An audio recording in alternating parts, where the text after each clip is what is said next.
À un moment donné, j'ai rencontré des difficultés dans ma vie et tout s'est un peu écroulé. Et j'ai eu besoin de retourner au seul endroit où c'était bon pour moi. Et ça a été cet endroit, cette espèce d'empreinte imprimée en moi. Aujourd'hui, j'en parle, ça me semble évident, c'est-à-dire le côté, voilà, la nature et l'art.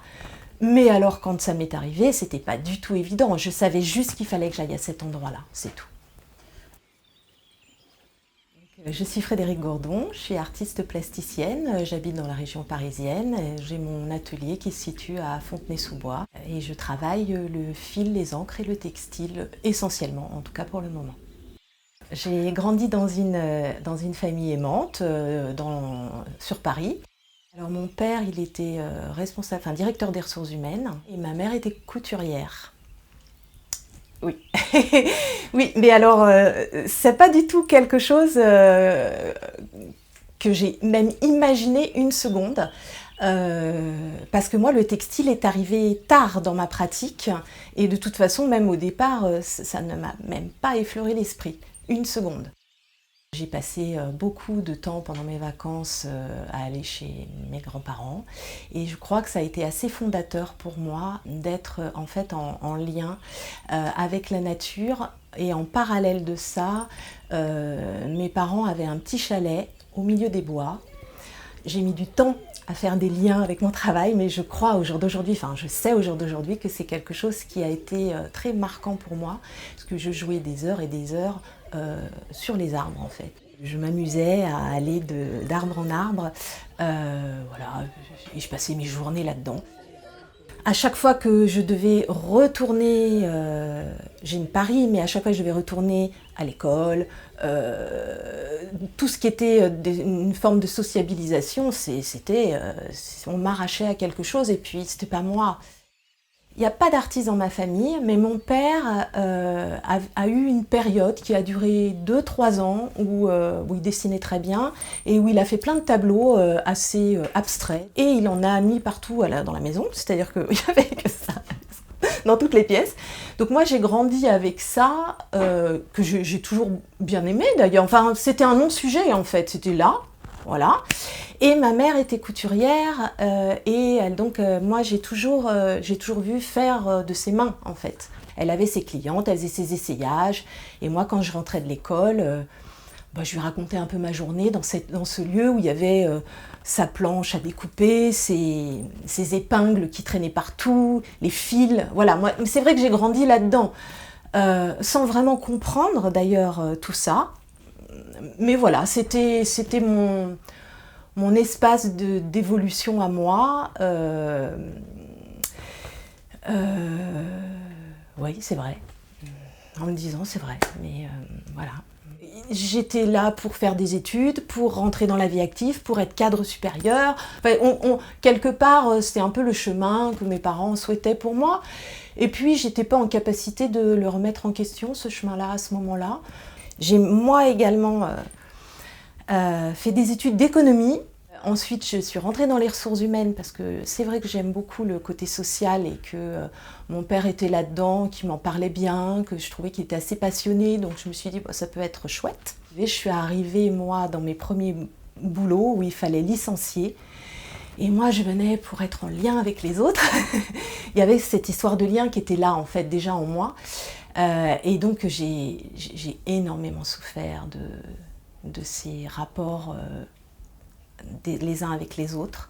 Je voyais bien que c'était pas ma place, mais comme je ne savais pas où était ma place, j'avais pas grand-chose d'autre à proposer. Donc j'ai un peu suivi ce chemin pour me rendre compte en fait à quel point j'y étais malheureuse finalement. Et ma mère qui faisait un peu de sculpture pour son plaisir me dit tiens, je vais te donner un petit peu de terre. Donc j'ai fait un peu de sculpture et puis comme mon père est arrivé par là, il m'a dit tiens, je te prête ma boîte de peinture. Voilà, donc je me suis mis à peindre, à sculpter et peut-être ça a duré une semaine, en tout et pour tout. Où j'ai fait ça jour et nuit, voilà, une semaine d'immersion totale. J'étais chez moi, mais ça m'a marqué très profondément parce que c'est le seul moment avec les bois, je sentais la même connexion. C'est-à-dire c'est le seul moment où je me sentais bien en fait, et pas en effort. Voilà, parce que sinon j'étais tout le temps en effort. J'ai pris quelques cours, j'ai commencé par la sculpture et il se trouve que j'ai eu la chance, dès le premier cours, de tomber sur le sculpteur, artiste, peintre, enfin complet Nicolas Kenneth, qui donnait des cours, qui m'a beaucoup transmis, et puis j'ai aimé la manière dont il m'a transmis les choses. Et comme il donnait des cours de peinture, je me disais, bon, la sculpture, j'aime bien, mais c'est un peu lourd, c'est pas assez ouvert pour moi. J'avais déjà, sans le savoir, besoin de quelque chose de plus, peut-être plus transparent. Enfin, j'aurais pas su l'exprimer à l'époque, mais j'aimais beaucoup, mais c'était trop massif pour moi, trop lourd. J'avais bien compris que j'étais dans un temps d'apprentissage aussi, donc je faisais mes recherches à moi, en parallèle, mais voilà, je donnais des cours pour pouvoir travailler. Et puis dans mes cours, voilà, j'avais des enfants qui avaient des problématiques de communication. Donc je suis allée faire une année de médiation plastique. En fait, c'était la première année d'art-thérapie. Et je m'étais déjà beaucoup intéressée à ça. Et c'est là que, en travaillant ça, en réfléchissant à comment je pouvais les accompagner eux, je me suis dit comment je peux moi cheminer aussi pour être vraiment connectée dans ma recherche artistique. Et là, le fil est arrivé. Voilà.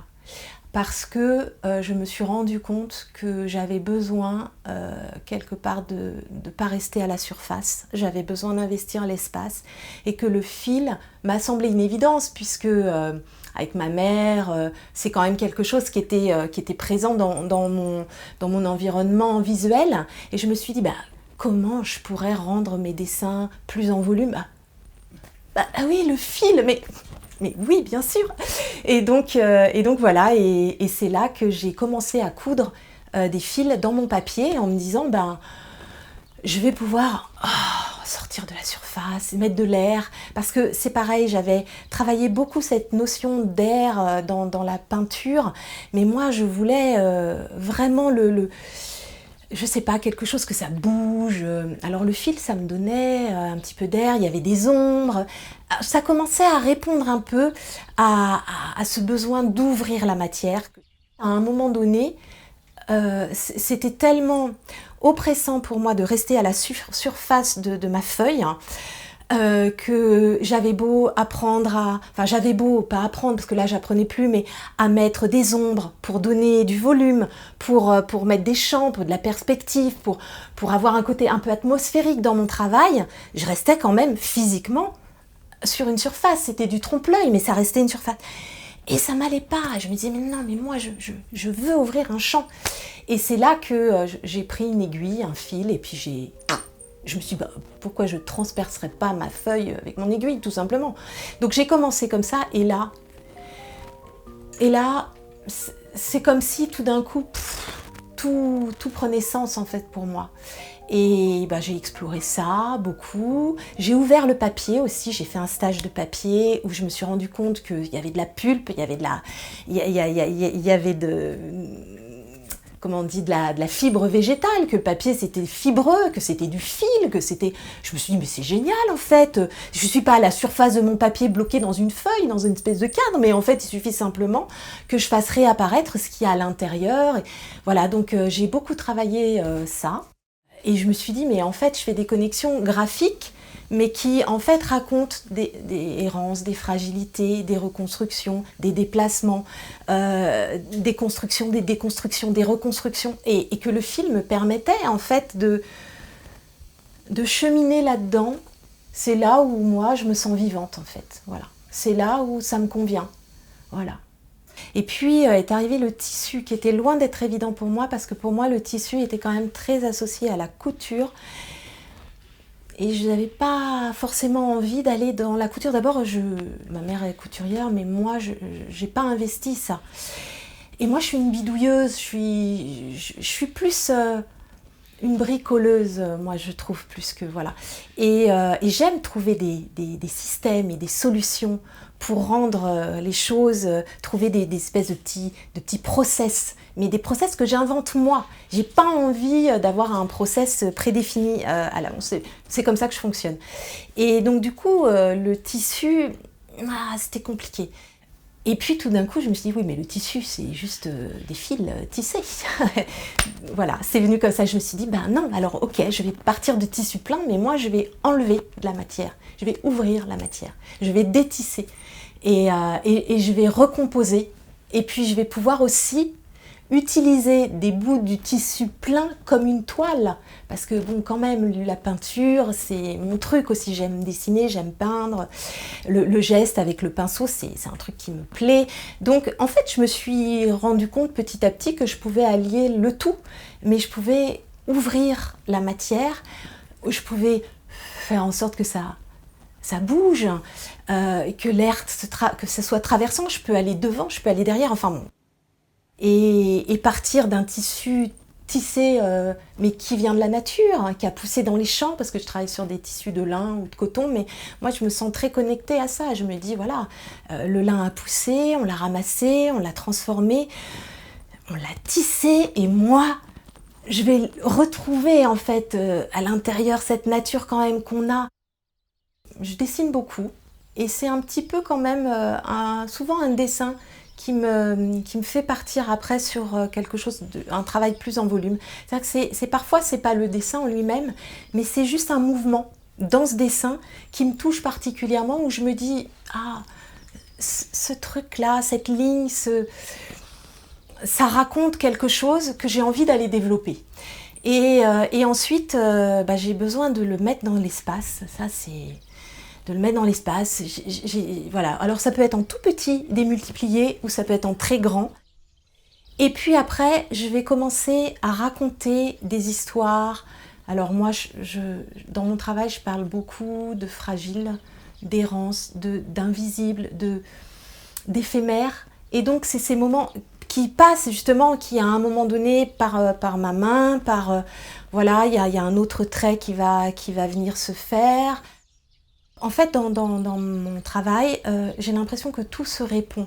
C'est-à-dire que ce soit des tout petits volumes textiles, très légers, très aériens, très fragiles, ou que ce soit des tentures, pour moi, c'est comme un univers qui se déploie dans le petit comme dans le très grand, qui peut se déplacer. Il y a des éléments qui vont d'une pièce à une autre. Même dans mes installations, j'aime travailler ça, parce que j'aime beaucoup travailler des installations, parce que j'ai besoin d'évoluer dans l'espace, de m'adapter à l'espace. J'ai besoin qu'on déambule dedans, qu'on s'y balade, parce que moi je m'y promène, et une idée nourrit l'autre. Un dessin nourrit une tenture qui va nourrir un dessin. Un tout petit va peut-être commencer par la matière. C'est vrai que je commence par le dessin, mais ça peut aussi être le volume. C'est parfois la matière à un moment donné qui me donne l'idée d'un dessin, et tout se répond et se construit et se déplace.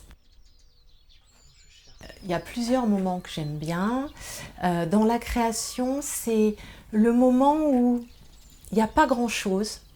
C'est pas juste la toile blanche, mais il y a peut-être 2-3 traits où à ce moment-là, on sent qu'ils sont chargés. À un moment, on se dit, ah, ceux-là, ah, il y a un truc, ça dépasse, ça, et on accompagne. Et on sent qu'on est porté par peut-être cette petite ligne fragile qui est, je sais pas, qui me touche. Comme dans la nature, en fait, pour moi, ça me fait ça. C'est un autre moment qui, pour moi, j'aimerais tout le temps les avoir. C'est un moment qui nous... Je sais pas, qui nous émerveille, où ça passe et on se dit, ah, ça c'est tellement beau, c'est tellement... Mais c'est difficile à décrire en fait, parce que ça peut être lié à la lumière, à un petit quelque chose, d'un petit vent sur la brindille, ou juste un petit éclat autrement, ou parfois c'est une tache sur un mur, mais à ce moment-là on l'a vu, on l'a perdu. Enfin, C'est tous ces moments assez fugaces finalement, mais qui nous connectent à un truc mais tellement puissant. Alors ça, j'aimerais être connectée à ça tout le temps, mais... Maintenant, je me dis peut-être que, puisque j'aurais jamais imaginé faire ça, voilà, moi j'étais partie sur des matières beaucoup plus classiques au départ, peut-être que je vais changer à un moment donné d'éléments, je sais pas, mais en tout cas oui, pour le moment, je me sens bien dedans et puis j'ai vraiment l'impression que c'est tellement immense. Parce que maintenant je couds plus d'ailleurs, voilà, je m'aperçois que maintenant j'ai des morceaux que je couds, je me dis c'est bizarre, maintenant je couds, alors qu'avant je voulais même pas en entendre parler, ça restait du ponctuel juste, mais voilà, et c'est, bon voilà, je sais pas où tout ça va me mener, et d'ailleurs c'est ce que j'aime bien, c'est pas trop savoir.